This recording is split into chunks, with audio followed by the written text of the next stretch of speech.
Okay. Maybe we should turn the lights off. I don't know, so that people can go directly to sleep. Yes? There's a rule here that you are allowed to speak English if there is somebody speaking English in the audience. Yes, I think there are some postdocs here. Yeah. Я умею говорить по-русски.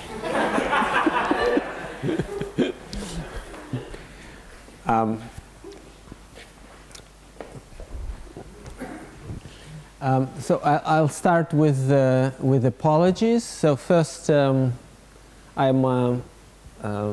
don't feel well. I have some kind of flu, so hopefully this won't affect my performance too much, and I'm also jet lagged, so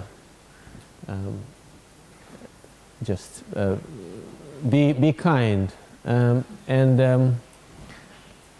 Also, I was told a couple days ago, maybe this was false information, but I was told that the first hour of my presentation should be pitched at the undergraduates, and I forgot how good your undergraduates. Yeah, but I forgot about that because I was jet lagged, and so I just prepared some very basic tutorial frantically using some old slides that I had for our undergraduates, and so this is going to be really really basic, but I don't know. Sometimes it's good to hear the basics again. So don't judge me harshly. Okay, so so this is, and also my last apology is that there will be no algebraic geometry here, which I was told is all right in this seminar. Typical. Oh, even typical. I see. Okay, so this is joint work with John Ablasiak, and who was a postdoc in our department a couple years ago and is now in Philadelphia. Okay, so it's about symmetric functions, basically. Okay, so symmetric functions are not functions, but they are symmetric. Later, I will talk about non-commutative symmetric functions, which are not even symmetric. They're just non-commutative analogs of symmetric functions. But right now, everything is commutative. So symmetric functions are formal power series in infinitely many variables. Okay? Over the, just so that we don't have to worry about,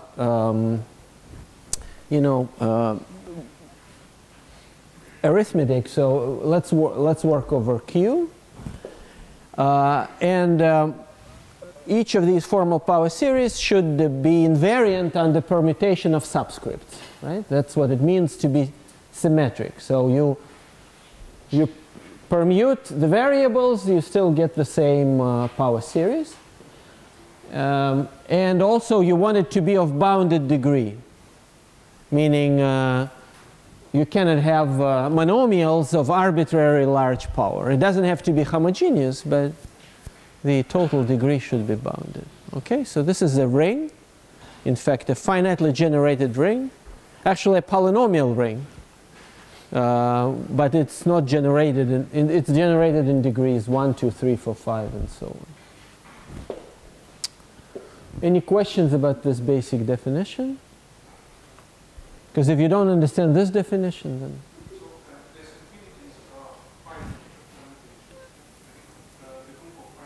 any permutations, it doesn't matter. Because when you look at a particular monomial, only finite set of indices appear, subscripts, right?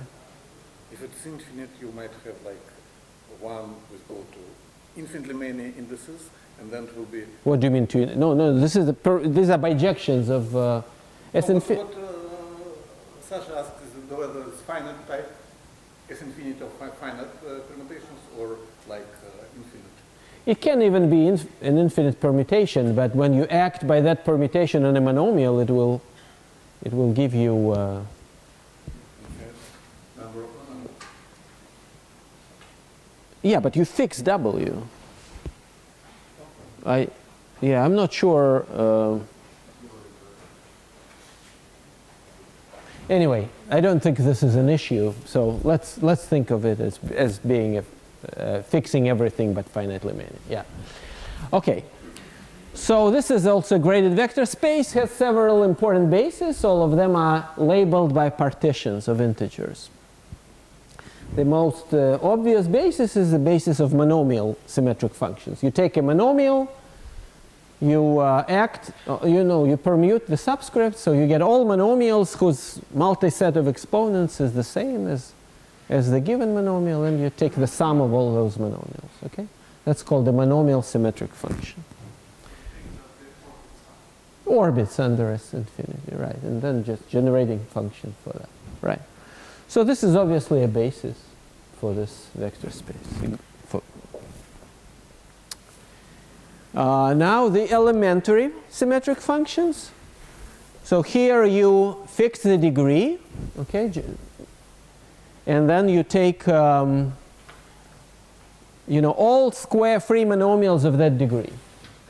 So product of n distinct variables for every n element subset of variables. Okay? And then you can take products of these guys over all partitions lambda. You can also think about these things E sub n in terms of this generating function, right? Because if you expand this, the coefficient of t to the n will be exactly this elementary symmetric function. And this is also a Q basis. Or equivalently, these guys are algebraically independent, and they generate the ring. Okay. Okay. The third basis is complete homogeneous symmetric functions. So now we take all monomials of given degree, not necessarily square free monomials. Okay. So these inequalities are weak. So this means you are allowed repetition. So you take all monomials of degree n. This is a symmetric function. Then you can take products of those guys of each given degree. This will be a basis for the homogeneous component of your ring. Okay? You can also define them using this type of generating function, which is obviously related to the previous one, like so. And so from this relationship, it follows that you can express the h's in terms of the e's and vice versa. And so if that is a basis, then this is a basis. So it's also a basis. There is also a Euclidean structure in this ring, which you impose by setting making the basis of monomial symmetric functions dual to the basis of homogeneous symmetric functions. Okay? This might seem like a very strange definition. Why we should take it this way? There are some justifications for it, but initially this may seem like a strange choice. Okay? Amazingly, this turns out to be a symmetric bilinear form, and moreover, positive definite. So it's a good choice. This is the God-given choice of a bilinear, of a scalar product. Okay? And of course, we call two bases dual to each other. They satisfy this condition. This is Kronecker delta. And of course, by definition, the m's and the h's are dual to each other. And of course, you may wonder, like, if there is a natural orthonormal basis of this ring. Before we switch to that, let me state this proposition. It's not hard to prove, some basic linear algebra, but it's not immediately clear. if this is the first time that you see it, which is unlikely. But if that's the case, the two bases are dual if and only if they satisfy this kind of identity. So U's and V's are both labeled by lambdas, by partitions. And this identity is equivalent to U and V being dual bases. Okay, anyway, you don't have to remember it, but just believe me. All of this can be found in McDonald's textbook or Stanley's chapter 7, or I don't know. Maybe Zhenya has some kind of tutorial. No? Okay. Yeah. Okay. So now we are going to construct an orthonormal basis. And this is there is a God-given orthonormal basis for this ring. It's a basis of Schur functions. So they are also labeled by partitions. It's actually a more general construction. You can take so-called skew shapes. So you take two partitions, one inside the other, or two Young diagrams, one inside the other. Remove the small one from the big one, and now you get what's called a skew shape. Okay, this is called a skew shape.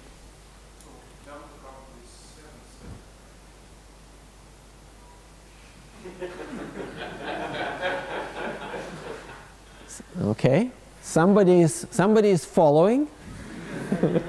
Exactly. I will pretend that this was a pedagogical trick. Yeah, but it's actually a typo. Yes, 7754. Okay. Now, given such a pair of partitions, mu sitting inside lambda, one can define a skew Schur function by this kind of determinant. Of course, if this is the first time you see it, it shouldn't make a lot of sense. Why this determinant and not some other determinant? And what does this formula mean? And if mu is empty, then we get the Schur function. So the Schur function is this kind of determinant in the h's. Remember, h is the sum of all monomials of given degree, right? And so you take a matrix whose ijth entry is h indexed by lambda j minus j plus I. Okay, so what does this really mean? This means that you need to take a Toeplitz matrix. You know what a Toeplitz matrix is, right? So all entries along diagonals are the same. You take the Toeplitz matrix filled by h's. Okay, so the main diagonal will be 1, 1, 1, 1, 1, 1, 1, and then it will be h1, h1, h1, h1, and then h2, and then h3, and so forth. And you just take an arbitrary minor of that matrix. And then there are some labeling conventions how lambda and mu enter into that, but basically skew Schur functions are minors of such a Toeplitz matrix. Amazingly, as we will see soon, they are generating functions for something, so they have non-negative coefficients, even though the definition of a minor, definition of a determinant, involves lots of negative, lots of minus signs. So this is an example. Hopefully here the partitions are correct, but anyway, these are. I'm not expecting you to follow every example. There is an alternative definition for Schur functions in terms of tableau. I don't know if you want to struggle through this definition, or maybe you already know it. I don't know. People here, those people who are combinatorially inclined, they probably already know what a Young tableau is, and those who are not don't want to see it. Am I right? I don't know. In fact, I think it's better to say it. Okay, I said it. So you take your skew shape and you fill it with positive integers which increase weakly across the rows and increase strictly down the columns. Okay? You see? These are positive integers. In each row, they weakly increase. In each column, they strictly increase. Okay? For each such filling, you take the product of the variables. x1, x1, x3, x1, x2, x2, x4, x2, x3. This product will be this monomial. Okay? That's the monomial associated with the tableau.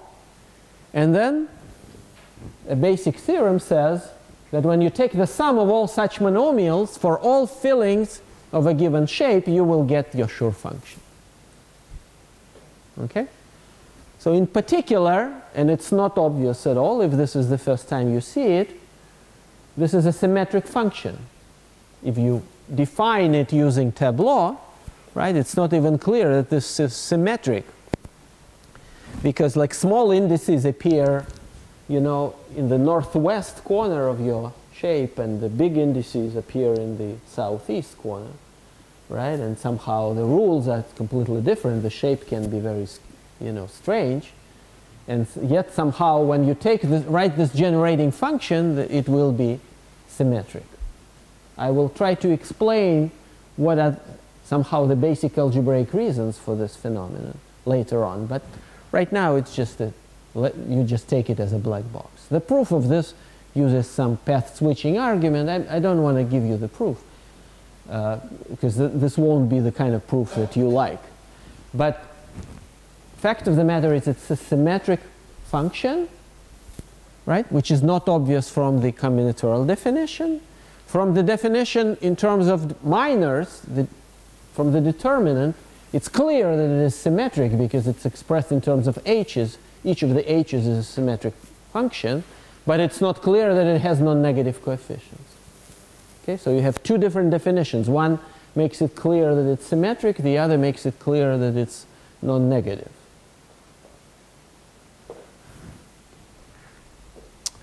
And this is also a linear basis, not so hard to prove. Amazingly, it's an orthonormal basis with respect to this, to the inner product that I described earlier. So this is the God-given orthonormal basis. In fact, it's the only orthonormal basis over Z up to like changing signs of these Schur functions. You know, you can replace one of them by minus the same thing and it's still orthonormal, but up to this kind of silly thing. Or renumbering, it's the only thing that you can do. Okay, so even though the original definition seemed somewhat artificial, since we could do it axiomatically, in fact, and so somehow that's life. We have to live with this definition. Yes? Sorry, so if mu is empty, then S is the character of GLN module. Right. Is it true in general? I mean, is it the character of something? Yes. What? It's a character of some GLN module, which... Oh, you mean like how to describe it in English? There's some module you can construct using this down to mu. That's down to the character. Right. It's the polynomial part of the latter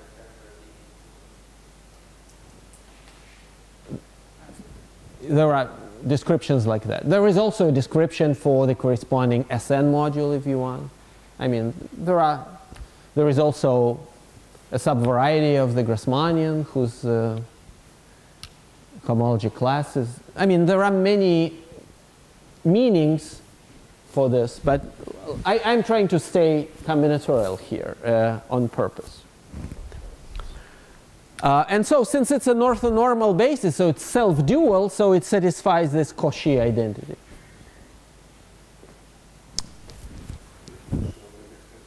Cauchy lived before, died before Schur was born. So do you want the story? I mean, I can tell you the story, the history. So Schur, of course, was not the person who invented Schur functions. They were originally defined by Jacobi before even Cauchy.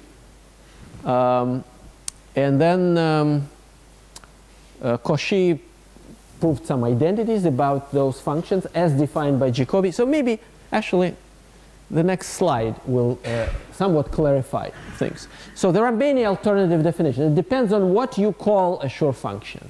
Okay, so if you can define it the way Schur defined it, and then it will be him who first introduced them, right?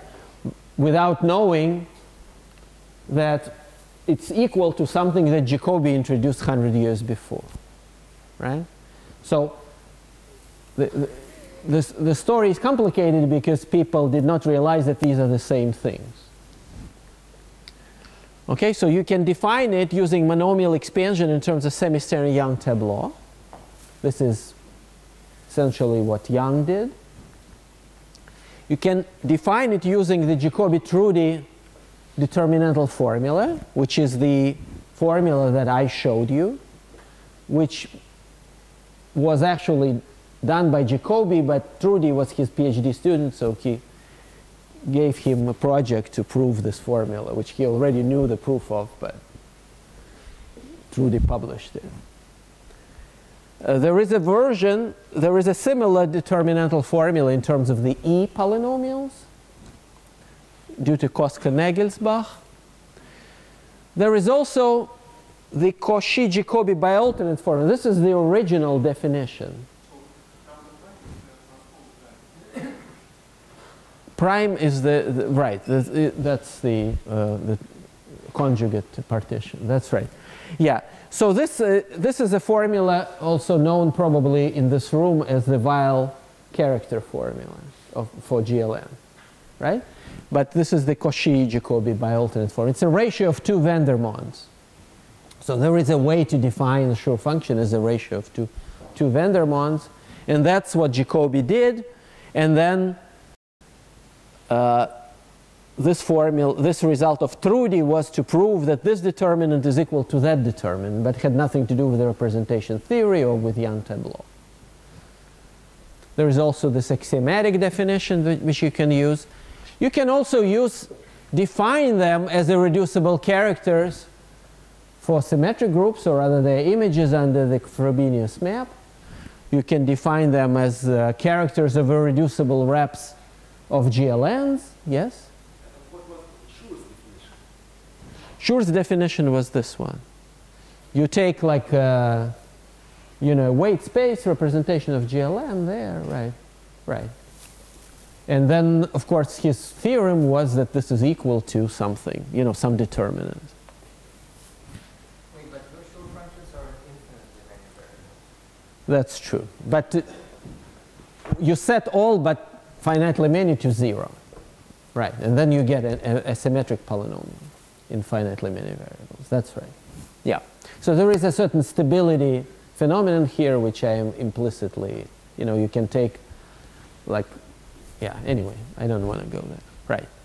And of course, also you can define, they arise naturally as representatives of Schubert classes in the cohomology of Grassmannian. Again, you need to take some kind of stable limit to get the full ring, but there is certain ideal that you have to quotient by when you talk about, specifically about this cohomology ring. But let's not worry about this, because we are staying within the combinatorial realm.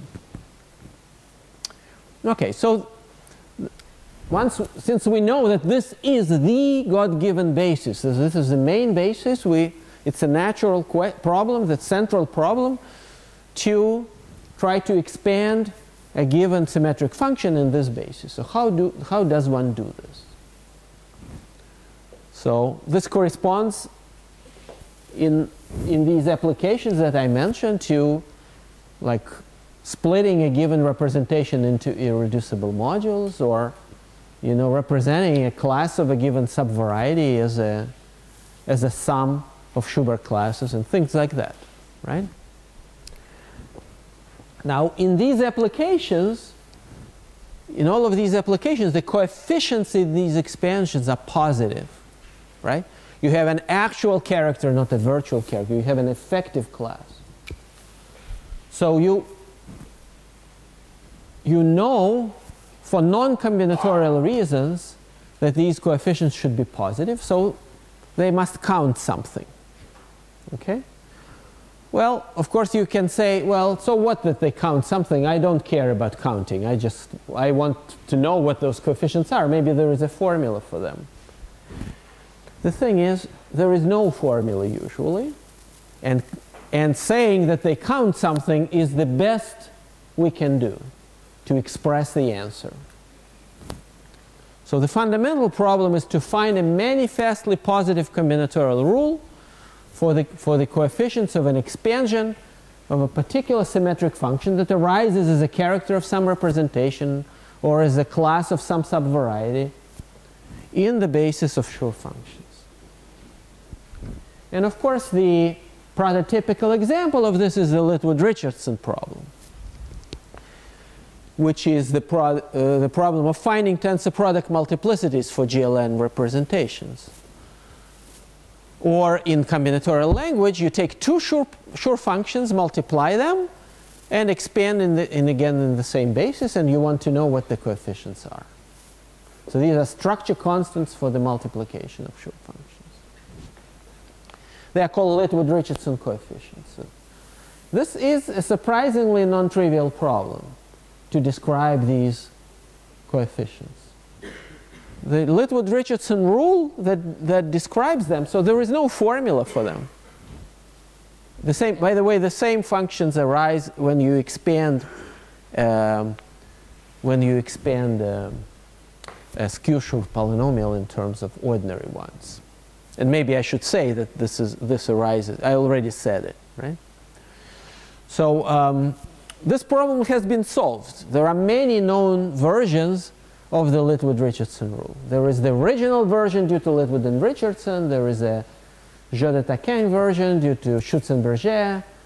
There is a Zelivinsky and Berenstein-Zelivinsky version. There is a Knudsen-Tau version with hives and honeycombs. And there are many different, highly non-trivially equivalent versions. You look at two of these versions and they look completely differently. You know, these numbers as C lambda mu nu count something, and what they count in these different versions are completely different animals, and it's totally unclear why these animals are equinumerous to each other.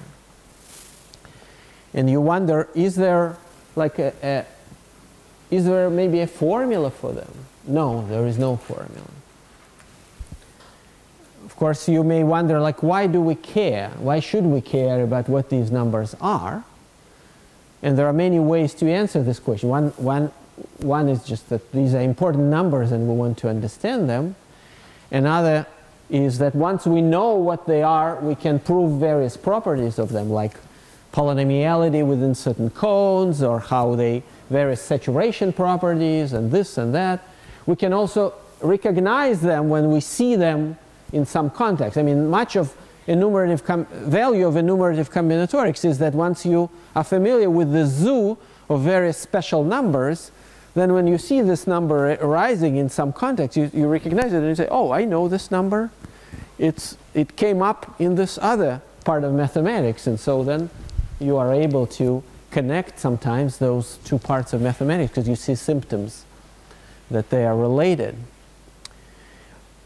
There are also actual mathematical theorems that you can prove about these things, which are useful. For example, the solution of the Horn problem by Klitschko and Knudsen-Tau was an example of that. So if you want to describe what a spectrum of sum of two Hermitian matrices can be, if you know what the spectra of the two matrices are, you describe it using some inequalities formulated in terms of Littwood-Richardson numbers. So there are explicit, specific applications. Anyway, I just wanted to convince you that this is an important class of problems. And of course, this particular problem has been solved. But there are many situations in which Schur positivity problems are still open. Okay? So you have a representation, you don't know how it expands in irreducibles. Perhaps the most important and the most hopeless problem is the problem of finding of determining Kronecker coefficients. So you take two representations of a symmetric group Sn, you take the tensor product, you want to expand it in terms of irreducibles. Okay? This is just totally hopeless problem. It is much harder than P versus NP because there is pretty much a reduction. By Ketan-Mulmuley, there is this geometric complexity theory program which purports to reduce P versus NP to finding a polynomial algorithm for computing these Kronecker coefficients. Right, but it's just as hopeless as the real. Okay, right. People here don't let me lie even slightly, right? Okay, very good. Right, but there are some problems which are not hopeless that people sort of think that maybe they should be able to solve. For example, the problem of finding Schur expansions for McDonald polynomials. You know, this is just the holy grail of algebraic combinatorics. So Mark Kamen proved that these, you know, by his proof of the so-called L-factorial conjecture, you know, a McDonald polynomial expands in Schur functions non-negatively. There is a certain Sn module explicitly described, whose character is this McDonald polynomial. So you know it's Schur positive. But what the coefficients are, nobody knows. I mean, there is a geometric description in terms of Hilbert scheme of points on the plane, but there is no algorithm basically to compute these. Well, there is an algorithm, but it's just terrible. I mean, once you have a definition of your symmetric function, you can in principle do, you know, linear algebra in the space of dimension, whichever dimension of the homogeneous component of your ring is, and figure this out. But that's as Vladimir Ilyich Lenin said, формально верно, а по существу издевательство. Sorry, this cannot be translated into English. And then there is a closely related problem about LLT, Lascaux-Leclerc-Thibon polynomials, also known to be Schur positive. But there are situations where we can report some progress, where some combinatorially defined important symmetric polynomials who are Schur positive, you know, we can actually figure out what the coefficients are. For example, the McDonald problem was solved recently using the technique that I'm about to tell you about by Jonah, by my collaborator, for shapes with at most 3 columns. For at most 2 columns, this was easy, but for at most 3 columns, this was highly non-trivial. It was an open problem. For example, for Stanley symmetric polynomials, which include skew Schur functions, so this is a generalization of the Littler-Richardson rule. This was done by Edelman and Green already some 25 years ago. It can be reproved using the techniques that I'll tell you about. There is also a K-theoretic analog. So for K-theory of Grassmannians, so-called stable Grothendieck polynomials, they are also known to be Schur positive. And Curtis Green and myself, using this technique of non-commutative Schur functions that I will tell you about in the second hour, we were able to give the rule for the coefficients in the Schur expansions. So all these results can be obtained. Essentially, all results that I know for like very important symmetric functions which expand positively in the basis of Schur functions, well, depending on your definition of important, but they can be done using this technique. So the technique that I'm about to present seems to be quite powerful, but we just lack combinatorial ingenuity to push it through all the way to, let's say, get the solution of the McDonald positivity problem. So I'm actually quite optimistic that this can be. We just need brain power, like people with a lot of gray matter. Okay. So this approach can be viewed as a generalization of the original proof by Schutz and Berger of the Littwood-Richardson rule. So what I didn't tell you was that Littwood and Richardson didn't actually prove the Littwood-Richardson rule. Okay, they stated it in their book, well, in a paper, and then Littlewood wrote his famous book, The Theory of Group Characters, in late 1930s, stated it as a theorem. It was a theorem, then there was the formulation of the rule, and then there was a proof for the two-row case. And then he said something like, you know, a similar argument should work in general, or something like that, which is just totally false. Like, it's known that you cannot do it like that. So there was no proof. Everybody called it. They called it a theorem. And for 30 years, somehow nobody noticed. And then in the late 60s, people began to worry. So as Giancarlo Rota once wrote, and maybe he was wrong, but it's a catchy quotation, the Littwood-Richardson rule helped to put the man on the moon, but was only proved after this was done.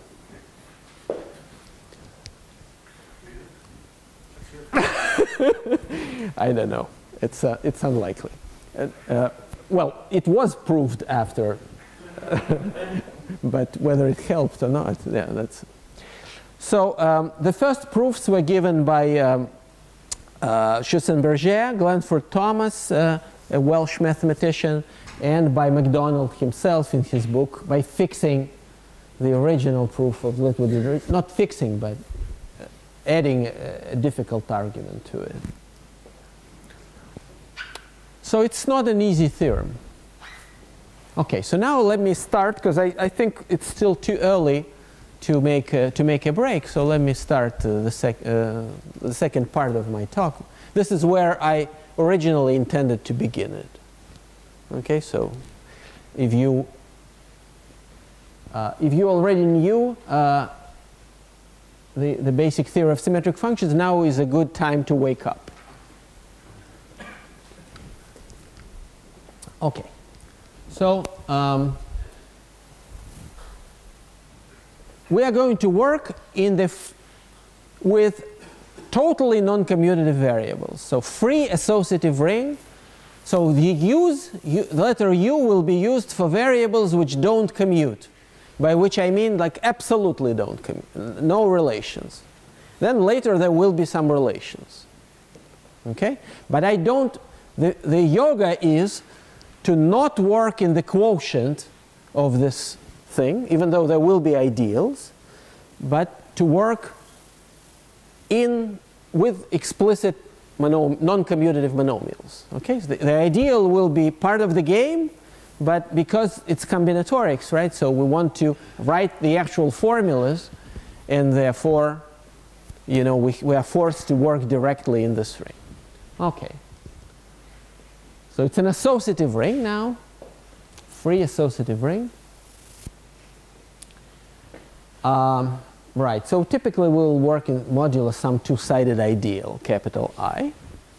There is also a screen here. Yeah, okay.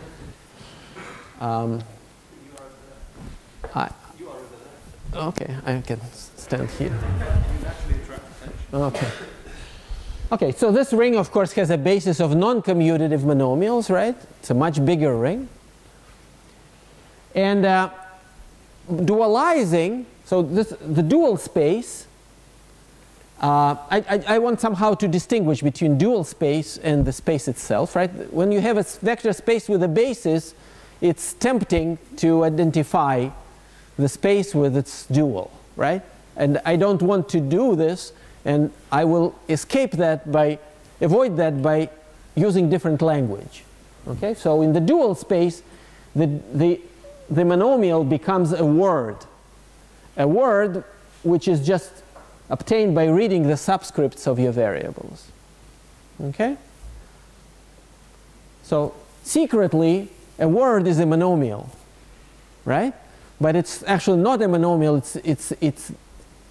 It's the basis vector in the dual space. Okay?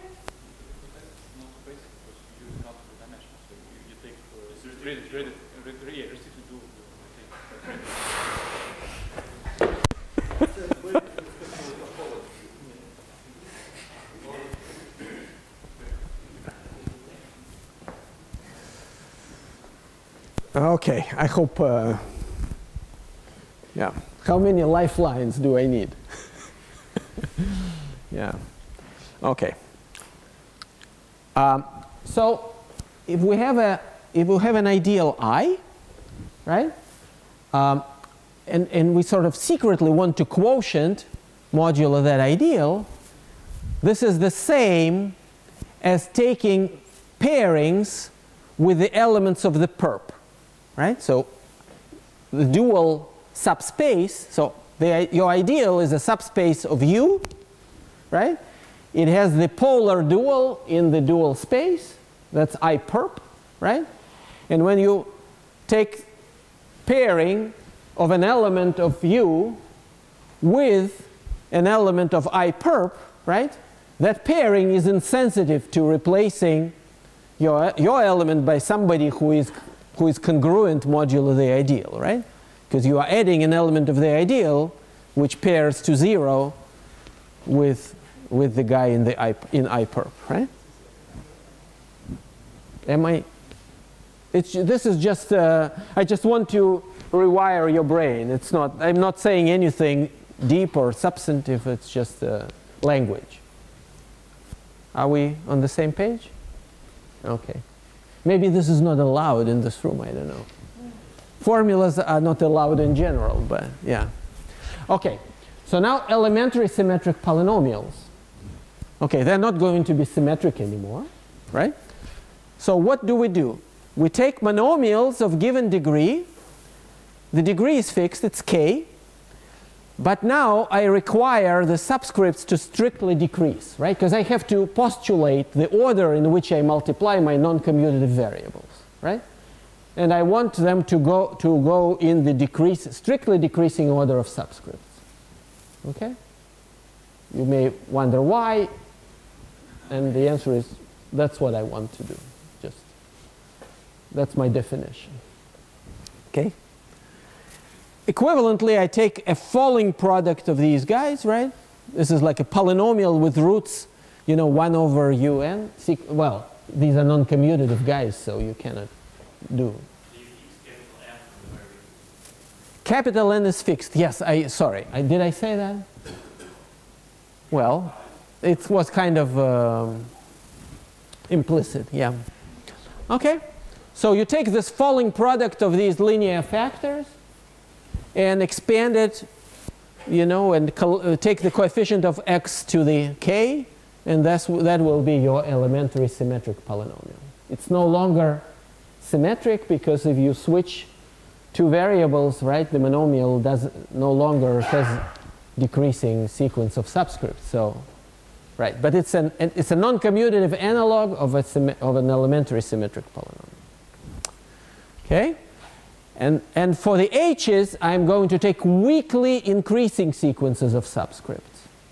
Again, fixed degree, weakly increasing sequence of subscript. Why so? Because this corresponds now, the generating function will be this product, right?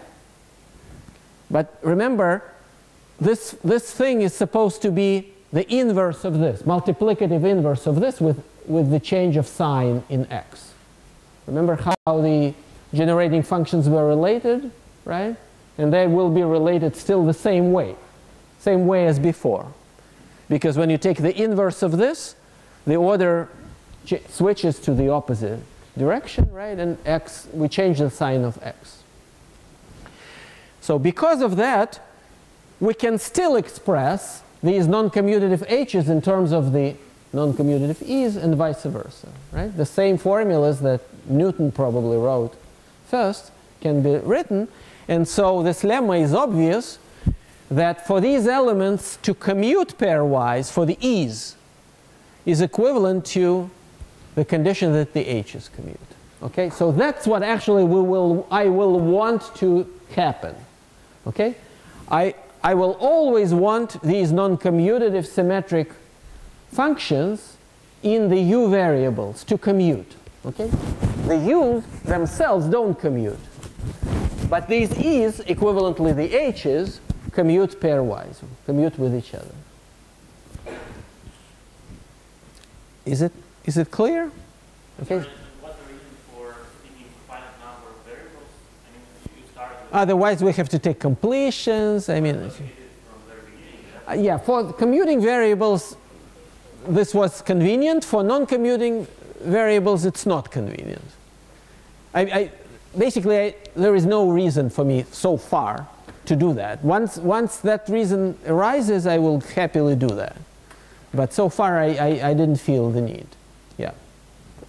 Okay, where does I come from? I is an ideal. Yeah. So these two things are equivalent. So if an ideal is such that the e's commute modulo I, then the h's commute. Any ideal. It's not. I'm saying that these two conditions on the ideal are equivalent to each other, right? Okay? So a good ideal is an ideal for which the first line, equivalently the second line, is satisfied.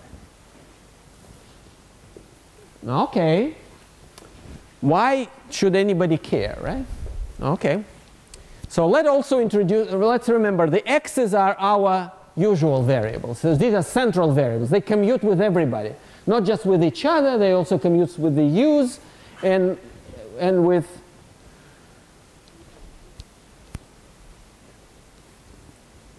as Полыхаев said in the 12 chairs, а также все, что понадобится впредь. Okay, so they commute with everybody. Okay. For a vector gamma, okay, so this is the key definition. Okay, so let's take, what is this? So these are h's, right? Each of them depends on x. X is a parameter, remember, it's a parameter of the generating function. Each of these h's is highly non-commutative object, right? It involves these u variables, okay? But because we want to work modulo the ideal where the h's in the u variables commute pairwise, okay? These h's are going to commute pairwise also, right? Because these are non-commutative generating functions, right? So these are generating functions with coefficients in u. Okay? So we take a product like this, and then we pair it with gamma to kill all the non-commutativity. Gamma is in the dual space. Well, at this point there is no I yet. But of course that's what it's going to, right? You of course anticipated, right? So suppose an ideal is such, it's a good one, you know, such that those bullet points are satisfied. Right? Then for any gamma, this is just an observation, for any gamma in I perp, right? This power series is a symmetric function. It's an ordinary symmetric function in the old sense of the word. Okay? So the non-commutative variables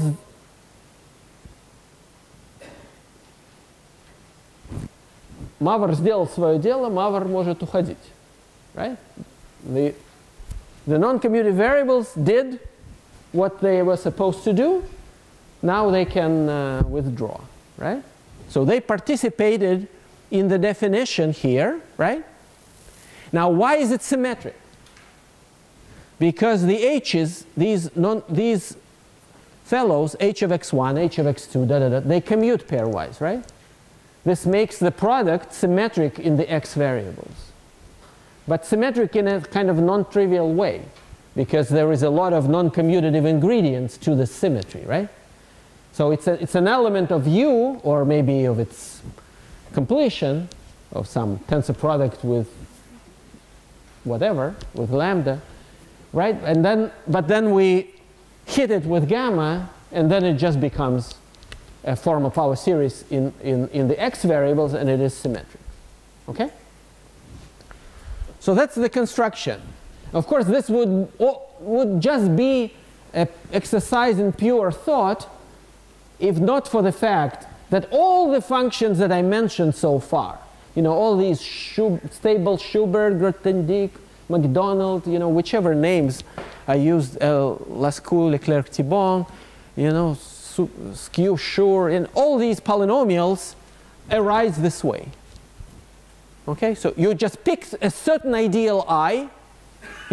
Which ideal? That's another, right? It's a carefully chosen ideal, named after the same guy, right? Like, I don't know, that the polynomials are named after, right? And then do this dance. Good question, and my last slide will have an answer to that. Yeah, I can say it now, but this will steal the thunder. Okay. Note that the definition of F gamma itself does not involve the ideal, right? So in order for this thing to be a symmetric polynomial, you want gamma to be in the perp of some ideal that satisfies our basic property, right? And there can be various such ideals, not necessarily nested into each other. But they're nested in a special step in the perp of the minimal ideal. You want me to give away the answer to his question? Yeah, well, you are right, actually. That's true, right? Yeah, the tricky aspect of it is positivity. Okay, and that's what we are going to. Yeah. So the minimal ideal can be described. There is a theorem about that, and that's what I'm going to. And maybe that's the last thing I will cover before the break, and then I'll tell you more about these generalized Lipwood-Richardson rules.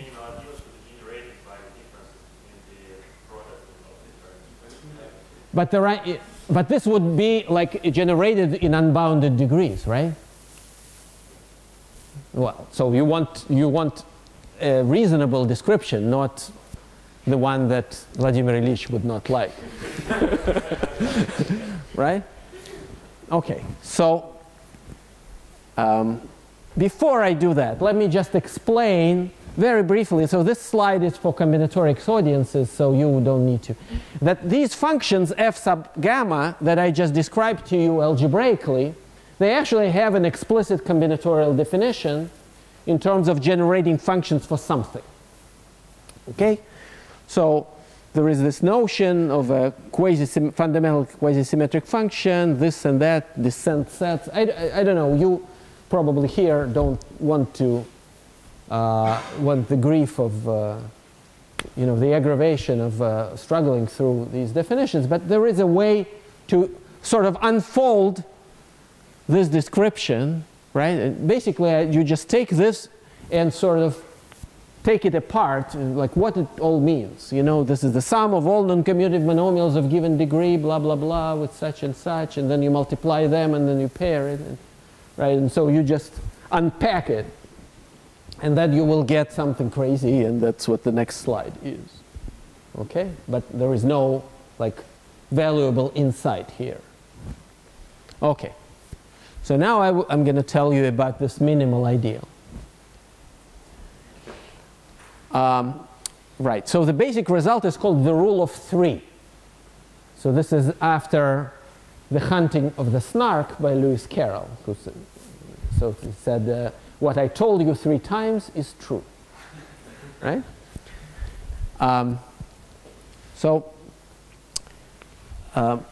Let me introduce these E sub k of U sub s. Okay, so this is you basically, S is a subset of indices, and you take elementary symmetric polynomial in this subset of variables.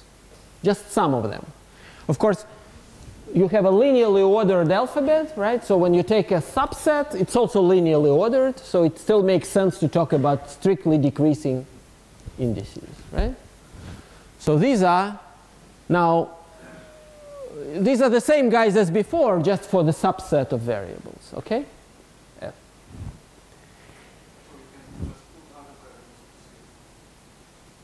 Well, these are non-commutative variables, yeah. Your students would not like it. Yeah. Okay. So here is a theorem. If you want your e's to commute not just for all variables, but for any subset of variables, okay? Let's require even more.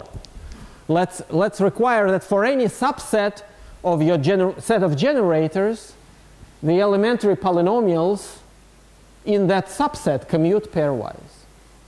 Okay, it's actually a natural condition which holds again in all these applications. Then it's enough to require that it's true for subsets of size 1, 2, and 3. Well, for size 1 it's a non-condition, but for 2 and 3 it's a legitimate, these are legitimate conditions. So these are commutation relations. Okay, so it's enough to require that for any two variables, u I and u j, well, for two variables there are only two elementary polynomials, non-commutative polynomials, the sum and the product. You take the product in the decreasing order. So you want the sum to commute with the product in the decreasing order. That's one commutation relation. Then you take three variables. There is the sum. There is the sum of three products of two guys, you know, in falling order. And then there is a product in the decreasing order. And these three guys should commute pairwise. And this should hold for any triple of non-commuting variables. If that's true, then it follows that for any subset of size, I don't know, 17, right? Any two these non-commutative symmetric polynomials commute.